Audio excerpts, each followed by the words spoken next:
This is Justin. And this is Haley, and you're listening to The Price of Avocado Toast. We're a married millennial couple wanting to normalize conversations about money. We want to hear about your highs and your lows, The do's and the don'ts on your path towards financial freedom.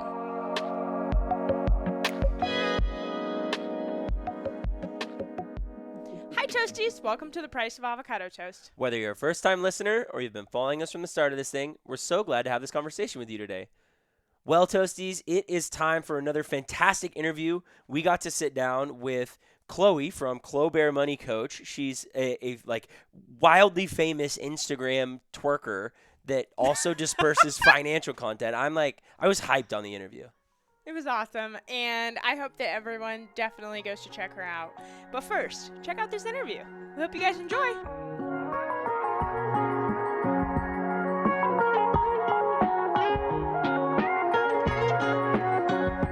All right, you guys, today we are sitting down with Chloé from the Clo Bare brand on Instagram. Chloé, thank you so much for taking some time on your Saturday afternoon to chat with us. We're really appreciative of you. Yeah, absolutely. I'm excited to chat with you guys today. So I want to know everything there is to know about you, but I'm just going to start with asking you to kind of tell us and our audience a little bit about who you are and how Clo Bare got started, because I want to know everything. Yeah, so I live in Chicago. I am a personal finance creator and also a money coach now full time, which is very exciting. I actually started Clo Bare as a mental health blog back in 2017. And it was something that I started after I used to live in China and I was teaching English abroad in Wuhan, weirdly enough.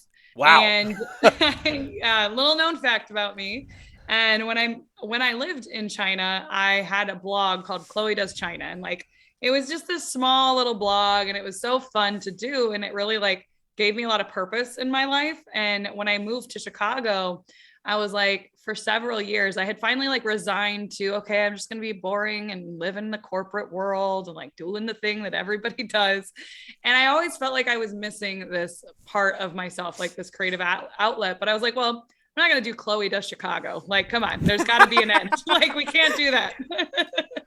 And so after several years of kind of just kind of feeling lost and not really sure what my next move was outside of just working a regular 9 to 5, I decided to start a blog again. And it happened to coincide with the same time that I got into therapy. And so I had dealt with some pretty traumatic stuff in China. And so when I moved to Chicago, I didn't really know that I was struggling with PTSD. And once I got into therapy, it was pretty quickly revealed that was one of the things that I was dealing with. And so Clo Bare was kind of a way for me to just process a lot of things and talk about a lot of things that were difficult. And my whole thing was I wanted to put stuff out there that wasn't the typical stuff that you saw on, social media. Whereas I called it the anti-highlight reel. I wasn't sharing the good stuff about my life. I was sharing the struggles and the obstacles and how I was getting over them. And so that was how that was originally started. And a couple of years into it, I,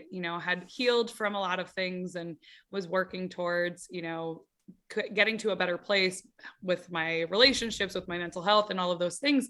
And so I finally got to the point where I was can't really ignore the fact that I'm still really bad with money, and being really bad with money affects everything that I do. Totally. It makes me anxious. It makes me feel trapped, all of those things, And so I, just like what I did with Clo Bare for the first couple of years that I did it, I was well, I don't know what I'm doing. So I am just going to start sharing everything I spend my money on every single month up on clobare.com, and I'll talk about it. And then I'll talk about what I did wrong. I'll talk about what I did well. I'll talk about I'll go through the challenges and things like that. And, I think what a lot of us experience when we get into the personal finance space and we understand how to make money work for us, it's just the jumping off point. And so then I fell deep into the personal finance world, and it just kind of, built itself from there. And so that's kind of Clo Bare in a nutshell. I didn't start Clo Bare Money Coach until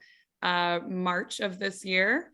It was still just Clo Bare. And in March 2021, I finally decided, you know what, I'm going to be exclusively focused on money. And I'm also, going to start taking this seriously and, see if I can turn this into my my full-time hustle. And luckily I was able to. Yeah, that's pretty rad. Okay, so you're a money coach. What is that like? What has that been like for the last 7 months now? I guess. What does that look like for you? It's been amazing. For those who don't know what a money coach is basically just an educator. So it's really focusing on educating people and giving them the tools that they need in order to learn how to money themselves. And obviously, all this information is available for free online. So a part of what we do is really focusing on that accountability and that hand holding, so that you have somebody to go to. Just like we need a therapist to go to keep us accountable for our well-being, we go to a money coach to keep us accountable for the things that we're working on in our money life, because we all know that starting a budget is one thing, but sticking to a budget is a whole other beast in of itself. And it's like putting together the fancy plan and things like that is the exciting part, and then getting down to the work of it. So that's really what I do. I focus a lot on teaching people about investing and teaching people about budgeting and things like that. But it's really wonderful. I mean, it's just so awesome to get to share the same experience I went through in terms of just how powerful getting my money together was for me. Because honestly, even through all the therapy, even through all of the things that I did, I feel like getting my money together was the most powerful thing I've ever done for myself. So taking that burden away from other people and teaching them too is just, it's really cool. I feel really lucky to do what I do. That's awesome. That's interesting. You mentioned that because I was looking at a Instagram post this morning, and it was talking about kind of sharing your wealth of knowledge with others, and how it's interesting that some people look at it as like, why would you share all this information, that could sidetrack from your business or that might sidetrack from something you're doing? And they mentioned you can't take away like my brain and my habits and the way that I do things. And I think that's kind of similar in the financial coaching space, because we've had another financial coach on here and he kind of mentioned the same thing, that like there's so many people that need help with their finances and accountability, and they may be good with money, but they need somebody to walk alongside them. And what one person who can walk alongside them can offer may be different than somebody else, maybe different than somebody else. And it's super important that, like, if nothing else, they're learning and growing from it all. Oh yeah. So as we've started to get more confident with our budget and like our finances, and Haley moving into coaching, like you realize, wow, there's a huge need for it. There's a huge need for it. A huge need for it too. And like you said, everybody is going to want, like, people are going to be attracted to different coaches for different reasons. There's each one of us has our own approach to how we teach and how we connect with people. And like for some people really need tough love, or some people really like the bootstraps mentality. Like they know they're not going to get that from me. They know they're going to get a very empathetic person who is really going to like hold their hand and, understands the complexities of money and mental health, because that's what I do. That's what I put out there. And so somebody else though is going to want to do something else, and that's okay. It's like what I think, and I've talked to Deli Ann a lot, you guys know Deli Ann, the money coach. Yeah. It's not really, we're not each other's competition. We're each other's colleagues in a way. Like there are Yes. so many people out there that we need to teach, and we can't teach them all ourselves. Like it's not gonna, like, I can't teach everybody. So it's really important that there are more people in the space. And like, we've all got, like I said, we've all got our different approaches and our different expertises. And I'm a big believer in rising tides lift all boats. Yes, Oh, absolutely. I love that. Yeah, I think it's just important for equity too. Like if the ultimate goal is for the lower class or like a lower socioeconomic class to get better with money and to make our world a little bit more equitable, we're going to need more than just one person or two people or 100 coaches doing this stuff. Like we need financial literacy that is massively extensive, and it's just too much to expect out of, a handful of people. So I agree. Like a rising tide definitely lifts all ships. It's that equity balance. It's super important. Yeah, completely agree. And we didn't learn this in school, or Yeah. we wouldn't have to be doing this. Right. But now people live on social media, so the possibilities truly are endless with being able to use this space to educate people and to entertain, because you are surely very entertaining. Yes. We will That's definitely the goal. We'll definitely get into that later, because that's like one of my favorite things about your brand. I do want to ask though, you are Clo Bare, Bare.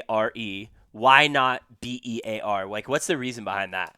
Yeah, it's because when I started Clo Bare, it was a mental health blog. So it was like I was being very bare. So Ah, gotcha. Okay. that didn't really change once I moved into finance. You know, I still share my net worth, I share my spending, I share my Mm-hmm. struggles, I share all of those things. So when I made the switch into talking about finance, it's like, well, still the same approach. And then when you think about it too, it's like I like the double entendre of like, you know, you think about our favorite type of market to buy stocks in is a bear market. So it's like it just kind of all worked out, and I stuck with it. I I like love that. that. Yeah. Oh, But it is funny. A lot of people think my name is Clo Bare, and I'm like, that's okay. I don't mind. it That'd be is an your name. interesting name. Yeah, that's a Yep. choice for sure. If that was a Yeah, real yeah. name. But like nobody knows who Chloé Daniels is. If you Google Chloé Daniels, nothing comes up. You Google Clo Bare, everybody knows who. Well, Yep, not For the sure. the space knows who Clo Bare is. For sure. For sure. totally.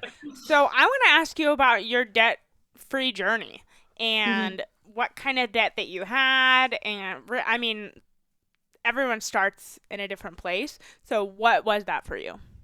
Yeah, so to be clear, I'm not debt free right now. I Mm-hmm. switched from focusing on becoming debt free to focusing on building wealth.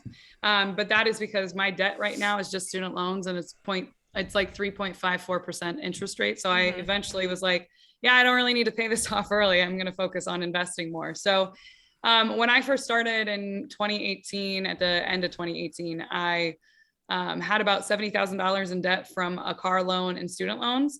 And at the time, my interest rates were pretty high. They were at like 8%.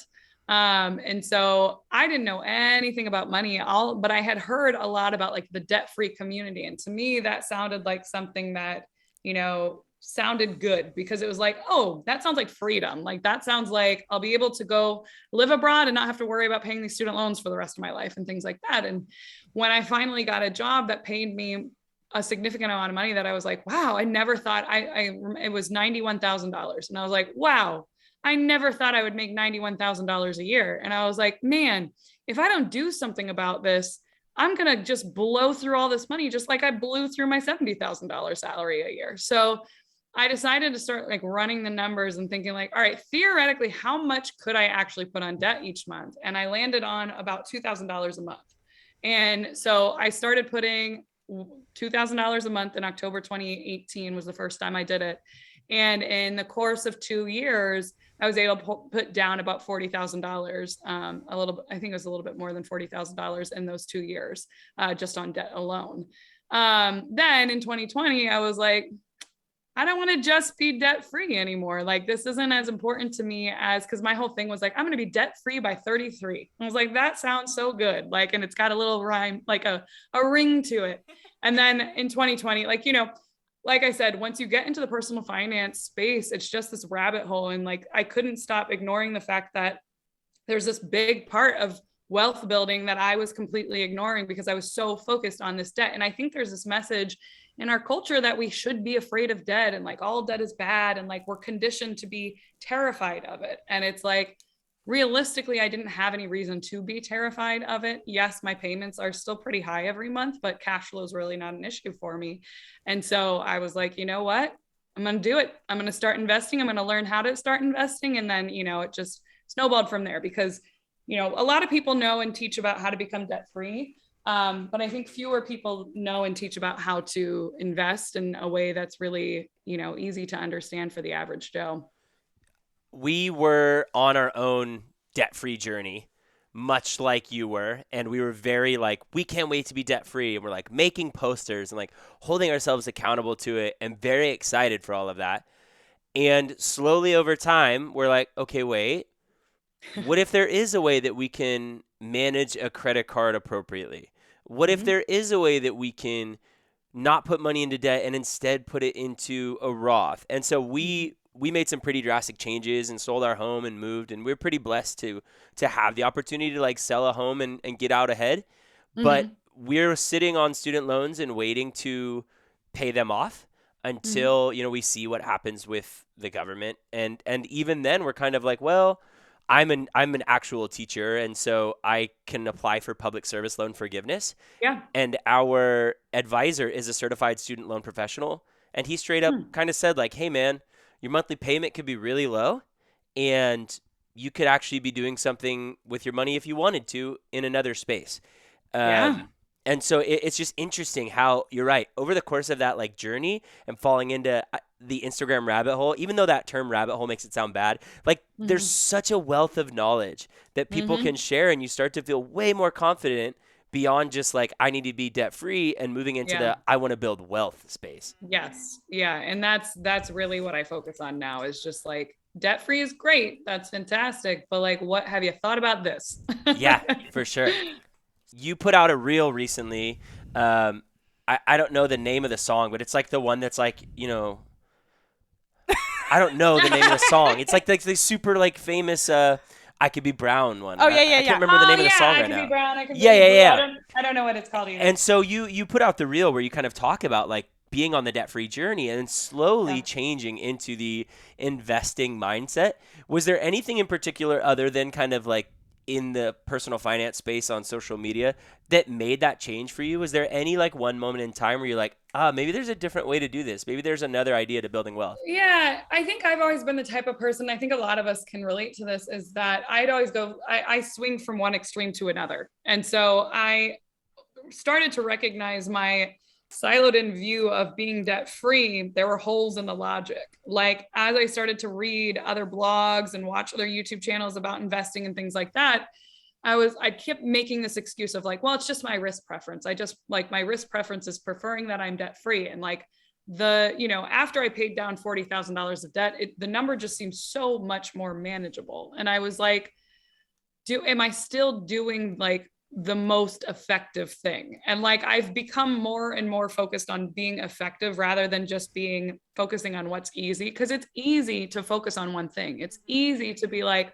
I'm only going to focus on being debt free. And that's why Dave Ramsey's so successful in what he does, is because he really breaks it down for people to silo in on like one thing at a time, whether or not that's actually beneficial for the long term or not.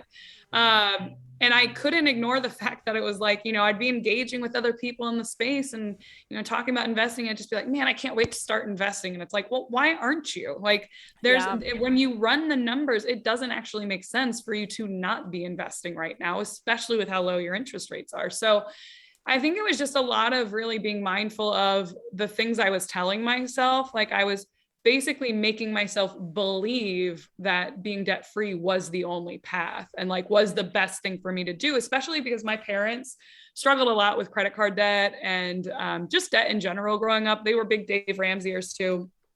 And I really had that narrative in my head of like, you just need to be debt free. And even now, when I was talking to my mom several months ago before I quit, and I was playing around, I feel like I text my mom and my sister every couple of days being like, so can I quit my job now? And like, just like wanting to talk to people about it and get this affirmation that I'm not crazy.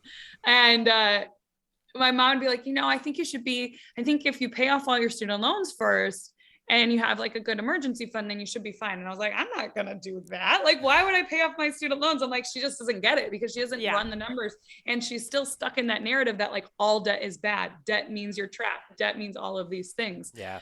So I think it was just the more I educated myself, it was just so blaringly obvious that I was really focusing on the wrong things. And granted, that's not to say that people who focus on debt freedom, that's the wrong thing. Maybe it's the right thing for you, but I do think that people need to educate themselves on the opportunity costs of focusing so heavily on debt free. And if they look at the opportunity costs and they're okay with it, then fine, like go for it. But when I looked at the opportunity costs, I was like, I don't want this. Like, I don't care about being debt free anymore. That's so true, because for me, the mindset shift happened when I realized that rich people have debt. But for rich people, it's not a bad thing to have debt. It's actually leverage. And why is it a bad thing for normal people to have debt? It's because they don't teach us how to manage and leverage things the right way. Yeah. And so that mindset shift made me think, okay, you can use credit cards responsibly without like caring about. You could get a mortgage and do certain things. There's just different ways to do it. Yeah. And everybody's going to be a little bit different. And that's the thing is like you said, I think that the narrative's different for the wealthy of this country versus the people who are working their way towards wealth. You know, once you understand the dichotomy there, it's like, shouldn't I be doing kind of what the wealthy people are doing? And, you know, obviously you've got to be able to manage it and you've got to understand the math behind it. But once you're able to figure those things out, which it's very easy to figure those things out. I am not a math whiz by any stretch of the imagination. I think it always surprises people when I'm like, I'm an English and Spanish, like I have an English and Spanish degree. I did not study finance. This is stuff that I learned by myself through my own education. It's like, yes, I'm getting my CFP now and I'm struggling on through it because there's a lot of stuff regular people don't need to know. Like nobody needs to know ratio analysis, technical analysis in order to figure out what makes the most sense for them in terms of investing. But it's just one of those things where learning about money is much more about terminology than it is about the math. The math of it is very simple. Mm-hmm. I think it's also equally important, just like the habit breaking mannerisms that we go through, which is kind of interesting that your Instagram crosses through that space, or did, you know, as you were talking through mental health and moving into money, because I think there's the trepidation for people that I don't know this stuff, and then there's the trepidation of like, I'm already really bad with money and my habits. And so if you can find ways to teach people and educate them, and then also maybe working with a coach or through other things, changing the habits, then you have this like superpower of feeling super confident with money and feeling like, okay, I can make some of these other choices to build wealth. Yeah, behavior change is really hard. I mean, if you talk to doctors, whenever somebody has to do a behavior change as like their diagnosis or like their whatever, that's the thing that's the hardest to do. They always know like it's likely their patient's going to fail if they're relying on the treatment plan of behavior change. Yeah. That's a really good point. Okay, so you quit your job. First, I have to say congratulations. Congrats. That's cool. huge. Thank you. Yes, it's very exciting. So what got you to make the jump? I mean, I love this. Like, I love what I do. My job wasn't like a nightmare job or anything like that. And it paid really, really well. And so I used to believe that I needed to make what I made through my job in order to quit. And then I realized I don't, because I want to retire early from this job. If I was doing Clo Bare full time, it's not something I ever really plan on retiring from because I love it. And there's so much work to be done. And that kind of take the pressure off of like, oh, you need to bring in 10K a month in order to be able to like go into Clo Bare full time. So that helped. And then eventually I just realized, I think it was in March when I started making money that consistently covered all of my bills and then some.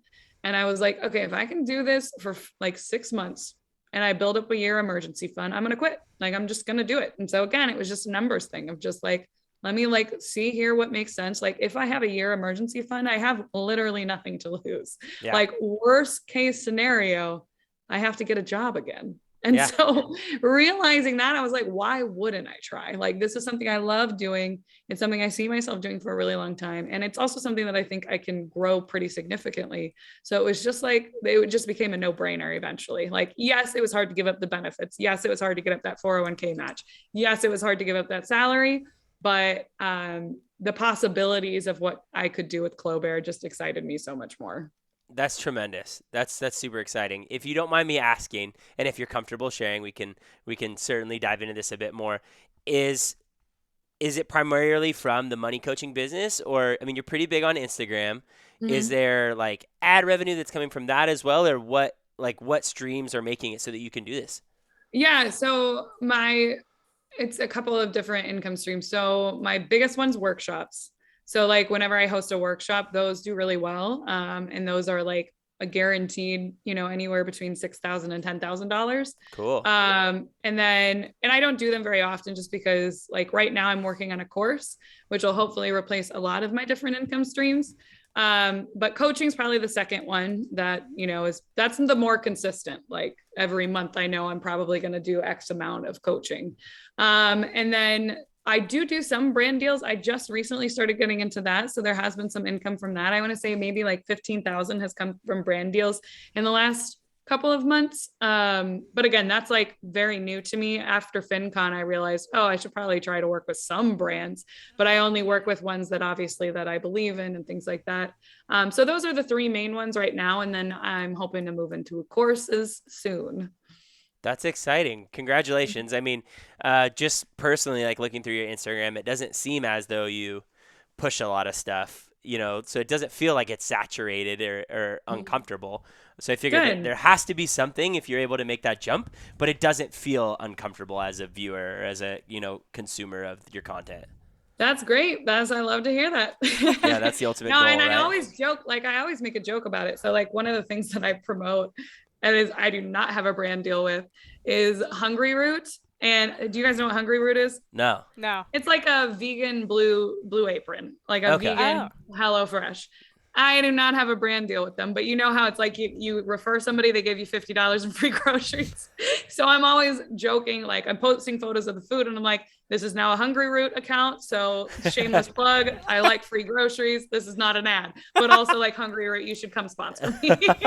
That's So like I awesome. like to play around with it because it's like obviously if you guys want Hungry Root, I'm gonna be like, take my link, but I try not to push anything and I also, I think the content ends up speaking for itself. So like I really don't push my coaching all that often. It's just, I'm lucky in that I'm usually sold out of coaching about 2 months in advance. So that helps in of itself is like, Yeah. because I am usually booked out 2 months in advance, like when they come out, then it's go time. So it works out really well. And again, I just feel really lucky for that. It's probably nice too that you're able to project out a little bit what that looks like. Like you said, if you have an emergency fund, you maybe feel confident with where things are going, but projecting out like a business income is certainly more comforting as well. That's Yeah, a lot of work absolutely. you're doing. Yeah, it's a lot. Creating a course, It's that a would be a lot. lot I of don't- work. And I'm studying for my CFP. Yeah. And so the CFP is honestly taking a little bit of a backseat while I get at the course, just because putting together a course is a lot of work. So it was funny. My sister would always joke and say that I'd have so much more time when I quit my job. And that has not been the case at all. You're like, I'm just redirecting my time into something I love. I'm just like getting to do more Clo Bare. And I made the mistake too. I'm sure Haley, you can relate if you're also coaching, is my very first week full-time Clo Bare, I had 17 clients. 17. I was like, I will never, ever, ever, ever, ever do this again. Yes, that happened when I launched my beta clients because I said I was going to take 3. I had 12. Yeah. And it was from the beginning. It was way more than a little bit. But I'm thankful to have all those people. Yes. But it went really quickly, and now I have 19, 20 clients, and that's a lot. Some people have like 40. No. It is a lot. Yeah. I, even when I was coaching when I was working full time, I still had 20 to 30 clients a month. And it was just like, I got to the point where I was like, I got to quit. Like, I can't do this anymore. Yeah. Yeah. It's exciting that you're able to do that though. Yeah, it is. Absolutely. So now it's just figuring out, like, I know how to teach finances. I know how to do that job. Now it's like the learning of how to own a business and like how to scale a business and things like that, which is a whole new thing for me, but I'm really excited about it. Yeah. So there's a question that I've been wanting to ask because when I think of your Instagram, I kind of think of your like goofy twerking videos. And I mean, obviously people can just go find you on Instagram. It's Clo Bare, CLOBARE. But Haley was a dancer and has many dance friends. And I'm sure that the ones that listen to this podcast and go look at your Instagram are going to be like, that's just Haley that lives in Chicago. Like, seriously, like that Haley dances like that around the house. And I'm like, this is goofy. But I think it kind of makes your Instagram more digestible. Like, it makes it like goofy and fun. It takes a lot of the seriousness away from the money. Yeah. Do you kind of consider that your slant? Are you like, I am definitely that's 100%. When people ask me what I'm known for, I'm like, I'm known for dancing like an idiot on the internet and talking about personal finance. I was talking to Renita, who is a journalist at Bloomberg, and it was like our first introduction. And I was like, she was like, yeah, so what do you do? And I'm like, how do I explain this? I'm like, because it doesn't like, when I say I dance on the internet, people probably assume I dance Like mediocrely. OnlyFans. Yeah, like OnlyFans account. or even like that I have some amount of skill in dancing. Yeah. And it's like, oh no. I'm a terrible dancer, and that is what I embrace and act like a total idiot. But yeah, no, I do think that it's one of those things. It's like, obviously that's the last thing you're gonna expect when you hear finance creator. Yeah. And it's completely opposite of what a lot of people relate to the industry. And so I think you get in with like, you're like, I've had so many people say like, I watch your reels 4 times. First time to like see the dance moves. Second time to be like, is that really what she just did? Third time to like read through it, and then fourth time to just appreciate the whole thing. Oh my God, like, that's literally what I do. I like you're literally just like you're taking it in, you're processing it, and I think it does bring in more people who would probably not normally be interested in finance, which I love. That makes me so happy. To go to your point though, like you're right. Like all jokes aside, the kind of like finance bro image of like what finance and money management looks like is totally stripped away when you're like, this is just some girl like making goofy faces dancing, but the captions below it are talking in like some serious truth on like ways to build wealth or like healthy finance tips. And so it really makes it comforting for some people because it doesn't feel shameful or condescending.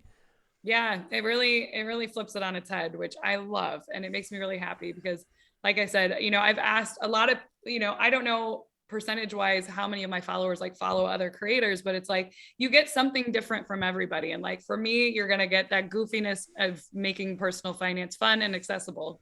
At least that's the goal. Yeah. And it's such a taboo topic. If you can make it entertaining, then you've done it all.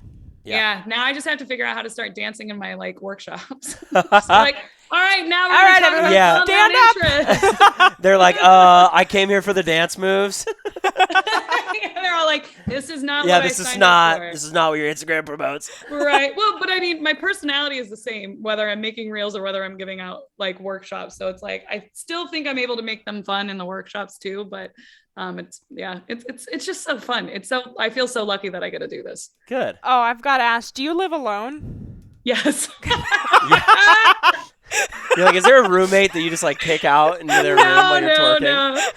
That's so funny. I do not. No, Sundays are my reel making days and my TikTok making days. And people have asked too, because I live on the first floor and I live on a busy street. And they're always like, do your neighbors ever see you? And it's like, usually I'm doing it in the middle of the day. So like the lights aren't on. So people aren't like, can't see in necessarily, but I'm like, not yet. I have not had somebody, but when my ex, when he would like come over on Sundays in the past, there were a couple of times I was like, well, I'm going to make some reels. So you're probably going to be in a couple. And he would just like, it was really funny because he would just be there like working and like not even acknowledge my existence as I'm like twerking on the table. That's awesome. Yeah, it's they're pretty entertaining reels. Like people should definitely go look at them. They're definitely not ones that you could like be in a room with somebody filming and not be like, what is going on? Totally. Yeah.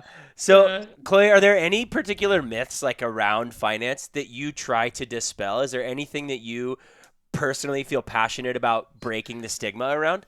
Yeah, I think the biggest one is what we've already talked about is like, there's this idea out there that you can't invest until you're debt free. And like, that is the biggest one that I try to fight, is just because it's so pervasive. Like so many people believe like, oh no, I have to pay off all of this debt before I can start investing. It's like, no, time is on your side. You need to get started, right now, like as soon as humanly possible. I think that's the biggest one. And then it's just like this idea that investing is difficult. Like it really does not have to be. It can be as simple or as complicated as you want to make it.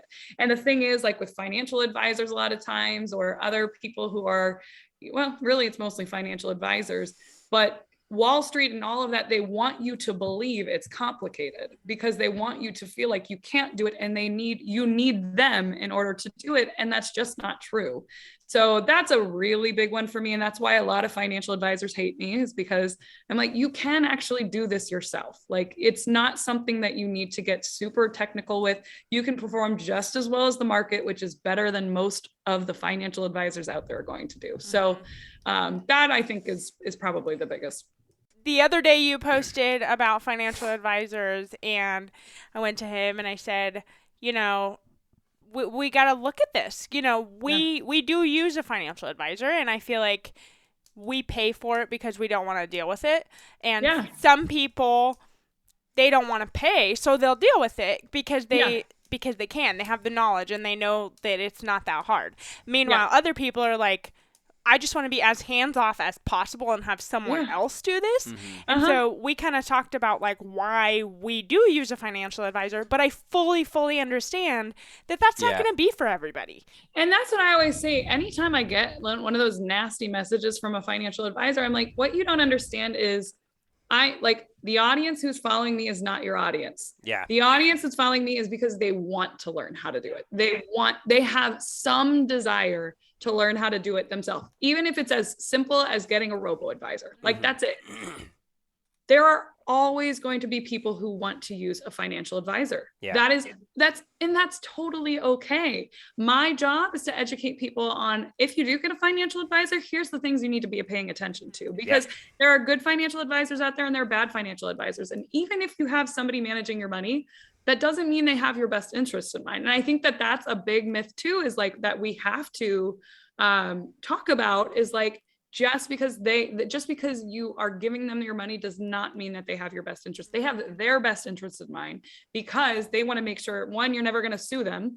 Two, that you're not not that you're not leaving them, because that's how they're making their income. Now, unless you're with a fee-based financial advisor, then you don't have that necessarily risk of we're keeping you forever because we want your yearly commission. But you still have that risk of they're going to perform under than the market, because they're always going to be a little bit more conservative to make sure that you don't go and sue them. So it's like, people, I think that's okay. It's like, as long as you have that knowledge, you understand the risks and the rewards of using a financial advisor and decide to do that anyway and do your due diligence, fine. But like, I just want you to make informed decisions, like, that's all I care about. One of the big things for us too, though, because we use a financial advisor who used to be a financial coach, and he's, like I said, a certified student loan professional. He's one of our friends, essentially. I would consider David a friend. And so that was the other reason, was I was like, okay, when we talked about moving a Roth that I had in another credit union, we were like, if we're going to work with anybody, it's David or nobody else. Like, we're going to either work with him or we'll just do it on our own. And to me, I was like, I like him, I like his wife and their kids, and so I'm like, I want to support him getting off the ground. And we've only been with him for a couple months now, and it's gone pretty well. But I wouldn't hesitate to be like, hey, we're going to do this on our own. And I know that he would respect that decision, you know what I mean? And you're right, that's the most important thing, because not many people would do that. Financial advisors typically are very removed from the lives of their clients.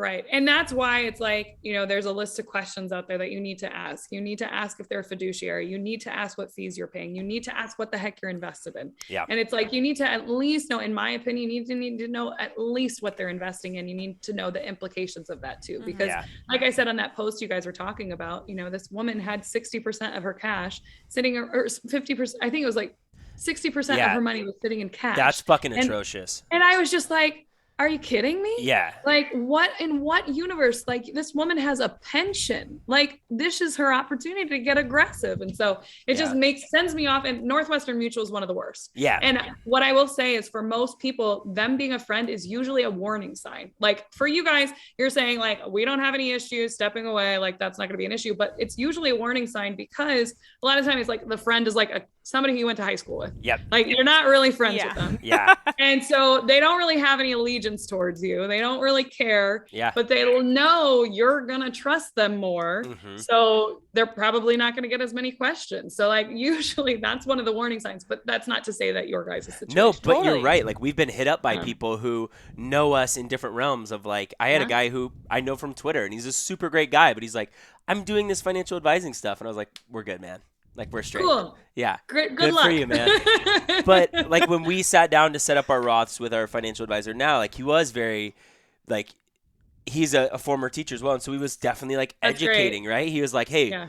you guys are going to be doing this for the long term. We're going to start extra aggressive, like Yeah. because if something happens and the market tanks, we're just going to sit anyways and let it come Yeah. back up. So we're That's going to great. throw super aggressive." And he even challenged me on that because I was like, "I'm pretty risk averse," and he's like, Yeah. "Dude, you're young. You have time. Like, let's get Yeah. aggressive with your money." Yeah. And That's then he great. was like, "Hey, like we're going to put some into Vanguard," and he's like showing you the actual funds to where you're Yeah. like, "Okay, this is much better than just like giving you $6,000 and saying Yeah. start my Roth for me." For sure. Absolutely. And like there are good ones out there. They're just Yeah. unfortunately I think there's probably more bad ones than there are Oh, good ones. 1,000%. Totally. Absolutely. Because you're right. They're all just looking for their own pocket at the end of the day. Yeah. And that happens, you look at Wall Street. Yeah. Mhm. So my favorite thing about your page in general is the education aspect. Mhm. And I think the biggest takeaway here about financial advisors and all of this is you have to know what you're getting into, but you can figure this out on your own if you choose to. And if you choose to work with a financial advisor, make sure that you ask all these questions like what you were saying and that it's someone that you can fully trust. And if not, then go figure it out yourself because this is totally possible for you to DIY. This is not only for rich people with trust. Yes. Exactly. Literally anybody can go on to M1 Finance and use their robo-advisor. Yeah. Anybody can do that. There is no barrier to entry there, which is amazing. It's an amazing time to be an investor, that's for sure. Yeah, absolutely. Do you have any unpopular opinions in the finance world? Like, are you super gung-ho on MLMs or I don't know. Any unpopular opinions? No. I think my unpopularist opinions is when I recognize privilege. Like when I talk about like, you know what, I have privilege as an investor, as a white woman in the space. Like I recognize that when I talk about my salary increases, I can't not recognize the fact that I have the privilege of being a white woman in the workforce. So they shouldn't be unpopular, but they are very unpopular no matter what. Anytime I recognize privilege, recognize the wealth gap that exists in not only gender wealth gap, but the race wealth gap as well. I'm not gonna sugarcoat it. And I think a lot of people are surprised by that sometimes. And I'm always like, well, it's like I have to do a follower cleanse every once in a while to be like, hey guys, Black Lives Matter. Yeah. And so it's just one of those things where it's sad that it's unpopular, but it's, that's the first thing that came to mind is like, I'm not gonna ignore the fact that these disparities exist and that we live in a country that has a lot of systemic issues that are specifically oppressing people of color. So I guess that's unpopular. It's sad, but it's true. Yeah. We live in a white man's world in America and especially in finance. Mm-hmm. Yep, absolutely. And it's like to not acknowledge that is just doing a huge disservice to all of the people who are working twice as hard to get, half of the pay that they are getting. Mm-hmm. That's interesting. I don't know if I've seen a white male in the finance space, like a large account that have been like, oh yeah, that felt like a genuine call out for equity. I don't know. It's not normal. I think that Jeremy from Personal Finance Club has talked about it before, which is great. And we all talk. We all talk about how every time we do that, we get a lot of hate, and it's always really disappointing. But yeah, I think it's few and far between. There's still a lot of people out there who are really set on the bootstraps mentality, and that if you work hard, anybody can succeed. Because it works. Like those things work. They get engagement. People find it hopeful and inspirational. Well, it works for the people who find that stuff inspirational. And then you are isolating this other huge population that's like, yeah, but what about me? It doesn't work that way. It's really gross too on Twitter. I don't know if you have a Twitter account, but like I'll run our Twitter and I go on maybe once a week and then I remind myself like this sucks. Like it's just not it's not something I enjoy. Not Instagram. No, because it's these like these super empty platitudes of like, you can work hard and do it. And it's some like white guy in a suit. And you're like, this just feels so gross and so backwards. And I just can't stand going on there. I hate it. That's like me and Twitter or TikTok. Like I love TikTok because it's amazing and like the amount that you can grow in such a short period of time, but the trolls are really bad. So I feel that. Mm-hmm. Okay, Chloe, we have a famous last question that I want to ask you. If there was anything in somebody's financial journey that you would put a stop sign in front of them from doing, what would you stop somebody from choosing to do in finance? Oh, We have a high bar here too, because we've had some pretty cool answers to this. I mean, I don't oh know. no. It's not that high bar, I guess. They're great. They're great answers. I don't want you to be like, oh shoot. It's funny. Can I do two? Of course. Sure. Okay, my first one, and this is not coming from like a judgmental space. Like if you do this, if this is your priority, go for it. But buying a brand new car fresh out of college, like that one is, and I only say it because that's what I did. And I'm like, oh, Chloe, why? Yep. Why didn't someone tell you to buy the one that was just as good and was $7,000 cheaper? And I didn't buy a super expensive car. Like, you know, especially now where like the starting prices of new cars, like a minimum of $20,000. I bought a Prius C back in the day and it was $20,000, which was half of my salary at the time. Oh, man. And I was like, this is a good idea. Like, this is okay. And I literally got it knowing I would have to drive Uber to pay for the car. Oh my so gosh. it was just like, oh my gosh, I just wish I could go back and be like, get the $13,000 car or even better, like find something cheaper. But you know, that's not to say like you shouldn't ever buy a new car. If that's something you prioritize and value, go for it. But like, then you're going to have to probably cut back somewhere else or really focus on increasing your income, whatever. The other thing is that came to mind was just stop waiting to invest. Like just stop waiting to invest. Like there is just I just wish I could tell every college grad, like just put in $50 into your Roth IRA a week. You spend that on burritos every week. Like, why can't you do like, just put it in a Roth IRA, you know? To me, I feel like that it makes such a huge difference starting super early. So that's probably my other one. I like those. I think we've had a couple folks say don't buy a new car, which is like, yeah, shout out that idea. And I feel like we've had maybe somebody's mentioned like just get started, kind of in that realm of like whatever it is that you want to do, like just get started, take a risk, like don't wait and just make that decision. Yeah, both of those are pretty I'm definitely good. a big believer in like just do it and figure it out as you go. Like that's what has probably been my superpower over the last 15 years is just like I figure it out as I go. Yeah. Awesome. You're really good at it. Yeah, you're doing a good job of it for sure. So where can our listeners find you and connect with you and see your twerking finance videos? Definitely on TikTok or Instagram. So I'm under Clo Bare Money Coach on both, and that's Bare with BARE. Awesome. I'm going to put the link in our show notes for everyone so they can just click the link and go follow you. Yeah, and just go down the rabbit hole of twerking tabletop and ballerina moves and finance content. You can literally just watch your reels for hours. So yes. Have fun, guys. Get to watching. Yeah, dive in. Well, thank you, Chloe. We appreciate your time today, and we hope to chat again in the future. Thank you so much. It was a pleasure. Take care.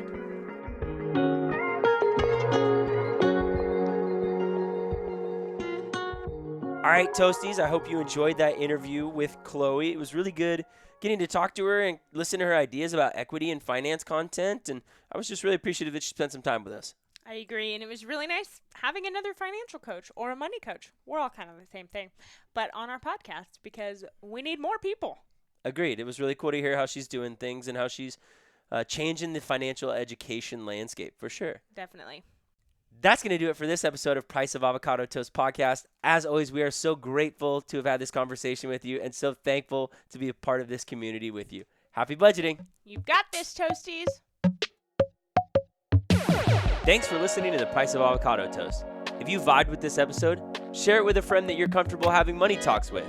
And if you don't mind, we'd love if you could rate, review, and subscribe wherever you listen to podcasts. If you're in need of my support as a financial coach, message me on Instagram. I'd love to help in any way that I can. Until next time.